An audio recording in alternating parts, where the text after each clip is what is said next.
नमस्कार दोस्तों, मैं अंकुर उपाध्याय स्वागत करता हूं आप सभी का आपके अपने YouTube channel share market analysis में। सरकार का एक ऐसा फैसला आते हुए दिखाया आज के सेशन में आपको, जो डायरेक्टली 5 कंपनीज के लिए नेगेटिव न्यूज है।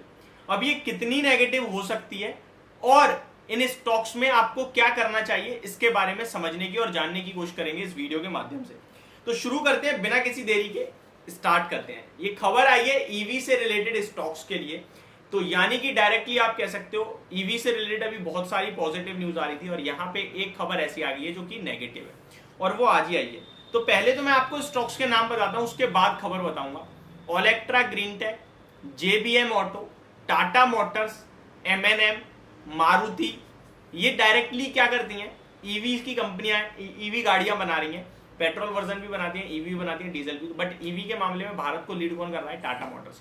बट अगर आप देखेंगे कि स्टॉक कौन से भाग रहे हैं, तो JBM auto, Olectra green tech के शेयर अनाप शनाप तेजी में रहे हैं पिछले कुछ दिनों में, जहां पे सरकार की तरफ से रिसेंटली कैबिनेट में एक पीईपीएम बस सेवा के तहत 56,613 करोड़ रुपए खर्च किए जाएंगे और 10,000 बसेस ईवी बसेस के ऑर्डर मिलेंगे आगे चलकर, जिसके दम पर ओलेक्ट्रा ग्रीन टेक हो या जेबीएम ऑटो हो, लगभग 10 से 15% भागे थे। पहले मैं एक एक करके सारे स्टॉक्स आपके साथ शेयर कर देता हूं, आज का हाल कैसा है। ओलेक्ट्रा ग्रीन टेक की बात की जाए तो हालांकि खबर नेगेटिव है, बट ऐसा कोई नेगेटिव इंपैक्ट नहीं आया स्टॉक में। टॉप से देखोगे तो लगभग 3-3.5% गिरकर बंद हुआ है। हालांकि अभी भी अगर आप स्टॉक का चार्ट पैटर्न ओपन करोगे और 3 महीने के रिटर्न देखोगे 75% के, 6 महीने के देखोगे 126% के। जेबीएम ऑटो का स्टॉक अगर ओपन करें तो यहां भी सिमिलर सिचुएशन आपको देखने को मिलेगी। आज स्टॉक लगभग 1.5% की तेजी के साथ बंद हुआ है। ऊपर से देखो तो हल्की करेक्शन है, बट अगर ओवरऑल 6 महीने की बात करूं 176% की तेजी है। 3 महीने की बात करूं तो 100% ऑलमोस्ट स्टॉक भागता हुआ दिखाया आपको, तो बहुत ही तंगड़ी तेजी में रहे हैं। टाटा मोटर्स की बात की जाए तो ये तो सबको ही पता है खैर किस हिसाब से चला है, किस हिसाब से नहीं चला है। एक लार्ज कैप होते हुए भी 3 महीने में 17% के रिटर्न और 6 महीने में लगभग 50% के रिटर्न, डेफिनेटली अपने आप में बड़ी बात है। टॉप से देखोगे तो ये भी स्टॉक आज 2% गिरा है। एमएनएम की बात की जाए तो देखिए, चाहे कोई भी गाड़ी बनाने वाली कंपनी है, सबके लिए ही नेगेटिव है। एमएनएम की बात की जाए तो 6 महीने में लोअर एंड से स्टॉक 34% भागा है और 3 महीने में ऑलमोस्ट 20% भागा है।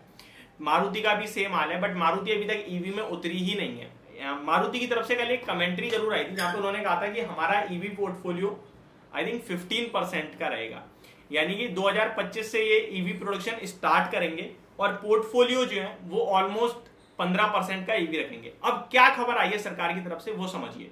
देखिए, सरकार की तरफ से अनाउंसमेंट आते हुए दिख रही है, जहां पे सरकार ने कहा है कि ईवी गाड़ियों के इंपोर्ट पे टैक्स कम किया जाएगा। दोबारा समझिए, ईवी गाड़ियों के टैक्स पे, इंपोर्ट पे टैक्स कम किया जाएगा।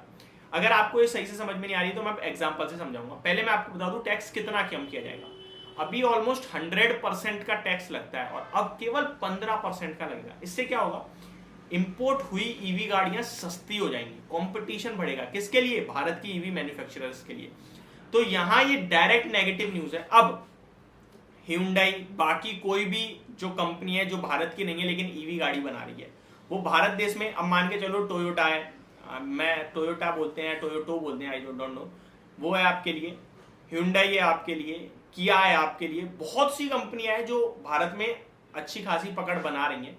ईवी लॉन्च करेंगी, भारत में इंपोर्ट होगी उनकी गाड़ी, उनके लिए एक्सपोर्ट हो रही है भारत में, हमारे लिए इंपोर्ट हो रही है। जो टैक्स पहले पे करना पड़ता था अब कम करना पड़ेगा। टैक्स कम होगा तो क्या होगा, गाड़ी का दाम अपने आप घट जाएगा। दाम घटेगा, कंपैरिजन होगा लोगों के बीच में कि इस गाड़ी का, तो फिर वहां पे कहीं ना कहीं सेल बढ़ सकती है और इन पे इंपैक्ट आ सकता है। तो ईवी गाड़ियों पे टैक्स कम करने की बात, इनफैक्ट टैक्स कम नहीं, बहुत कम, इंपोर्ट पे जो टैक्स है 100% से घटाकर 15% पे लाने की बात चल रही है। अभी हुआ नहीं है, बात चल रही है।